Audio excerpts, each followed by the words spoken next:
मिश्रा एक बार फिर हाजिर हैं विद्या क्वेश्चन बैंक से मैथ की तैयारी कैसे करें में।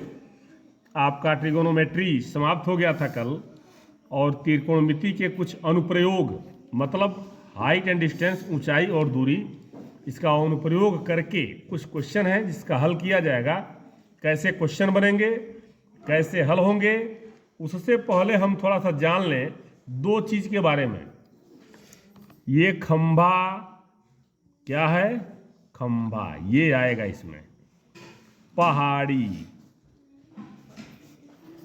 मकान, स्तंभ, मंदिर, शिखर, पाद बिंदु, ठीक है, ये आएगा। ओके हो गया ये। इधर आइए, अब जानिए उन्नयन कोण किसे कहते हैं।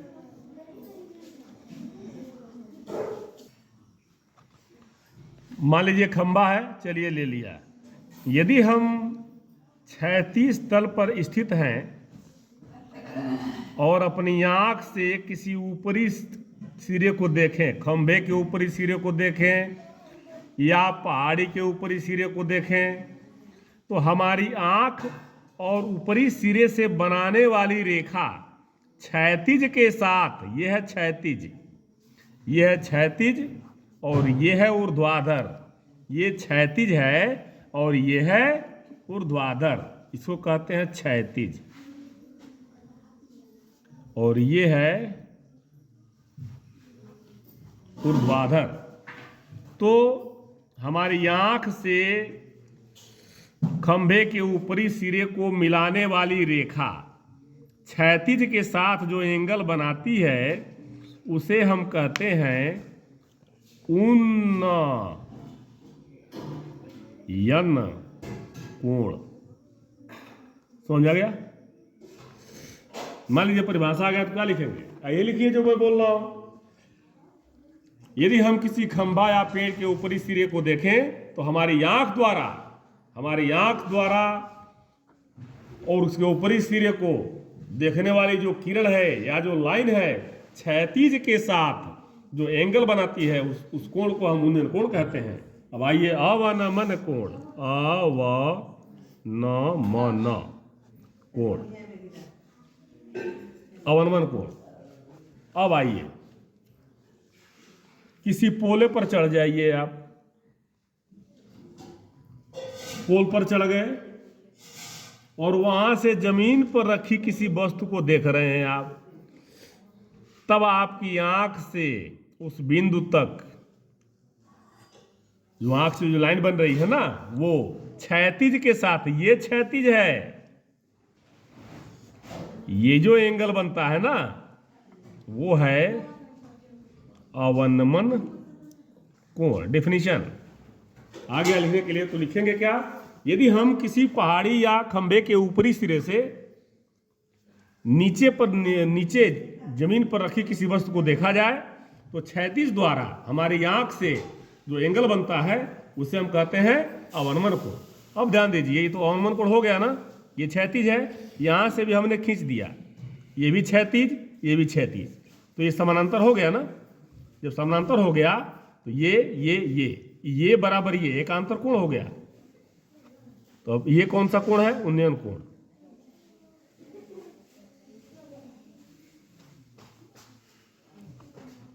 अवनमन कोण बराबर उन्नयन कोण, ये होता है। बात समझ में आ गई? अवनमन कोण और उन्नयन कोण। आगे चलें। अब देखिए थोड़ा सा हम बताते हैं, जैसे मान लीजिए किसी त्रिभुज का उन्नयन कोण दिया है 30 अंश, ठीक है, और उस बिंदु की दूरी जहाँ से खंभा है उस बिंदु की दूरी 6 मीटर है, ठीक है। तो उस खंभे की ऊंचाई बताइए, माना h है, ये h मान लिया, तो ये कैसे निकलेगा? देखिए, इस कोण के सामने वाला लंब होता है, कोण के सामने भुजा लंब होती है, कोण के सामने भुजा लंब है कि नहीं है? बोलिए। ये आधार है, लंब बटे आधार क्या होता है? tan थीटा, थीटा क्या दिया है 30 दिया है। h/6 tan 30 क्या होता है 1/√3 h = 6 नीचे रूट नहीं रखते हैं तो √3 इससे कट जाएगा 2 बार में 2√3 आ जाएगा, ये आएगा। हाँ यही करना है। अब क्वेश्चन ले आ जाए। बहुविकल्पी ये क्वेश्चन है, कह रहा है जब एक बिंदु दृष्टि रेखा और क्षैतिज रेखा से बने कोण को प्रेषित करता है जबकि प्रेषित बिंदु क्षैतिज तल से ऊपर होता है तो कहलाता है उन्नयन कोण कहलाता है। सीधी सी बात है। आगे आइए चित्र में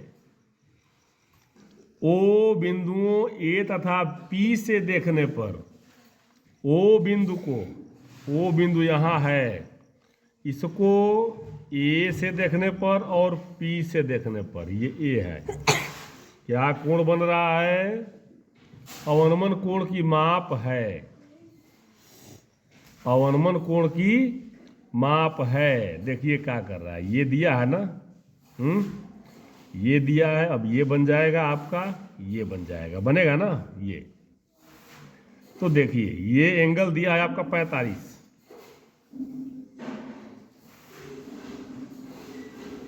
ये एंगल दिया है, नहीं पूरा एंगल दिया है 45, ये पूरा एंगल दिया है 45, ये एंगल दिया है 60, दिया है 60 ना। तो आइए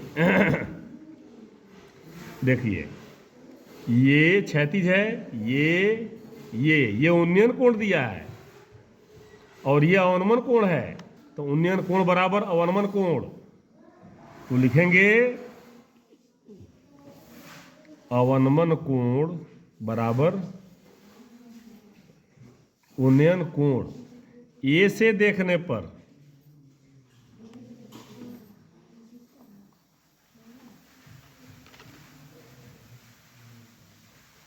अवनमन कोण कितना हो जाएगा 45, हो गया ना 45 ये। अब ये 60 है,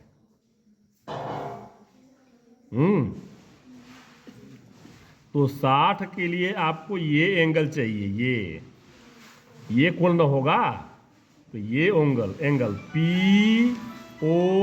POM मान लीजिए, एंगल POM बराबर 180 माइनस 60 प्लस 90। ठीक है, कैसे हो गया देखिए, ये त्रिभुज है ना, तो त्रिभुज के तीनों अंतःकोणों का योगफल कितना होता है, त्रिभुज के तीनों इंटीरियर एंगल्स का योगफल कितना होता है 180 होता है। ठीक है, 180 होता है।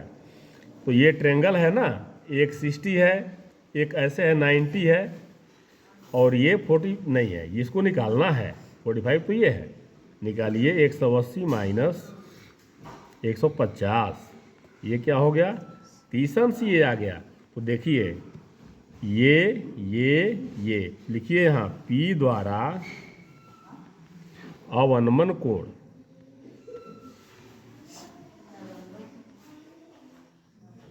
बराबर 30 अंश। बात समझ में आया। अब देखिए किसी पेड़ की छाया, ये पेड़ है मान लीजिए, तो छाया इसका इधर सूर्य है तो इधर बनेगा कि नहीं बनेगा, ऐसे बनेगा।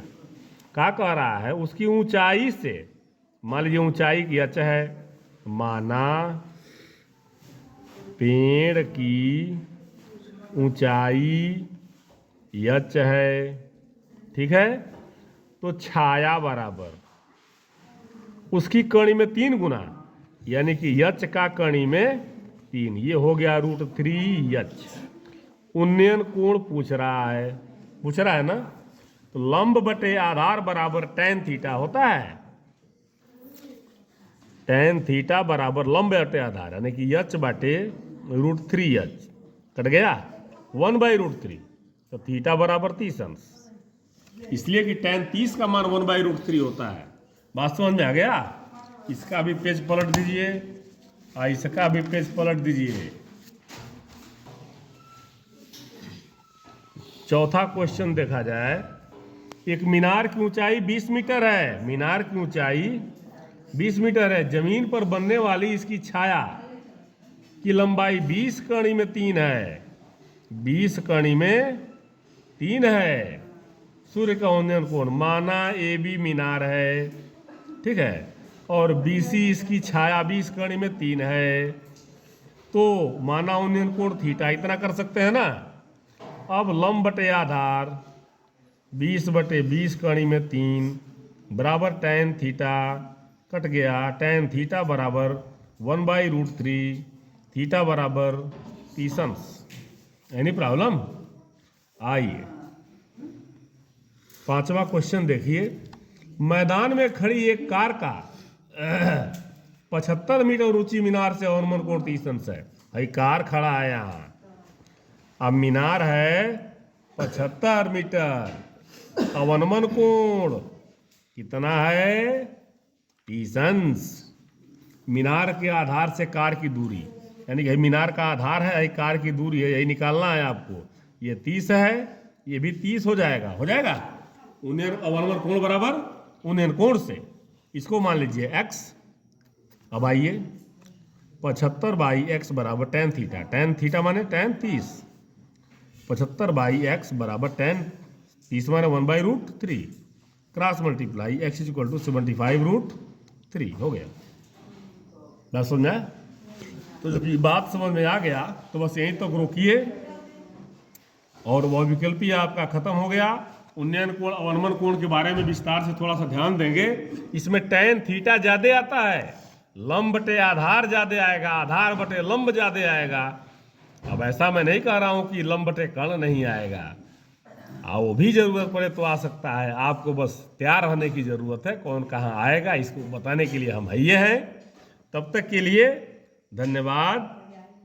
फिर कल मिलते हैं ट्रिग्नोमेट्री के अति लघुत्तरीय क्वेश्चन के साथ।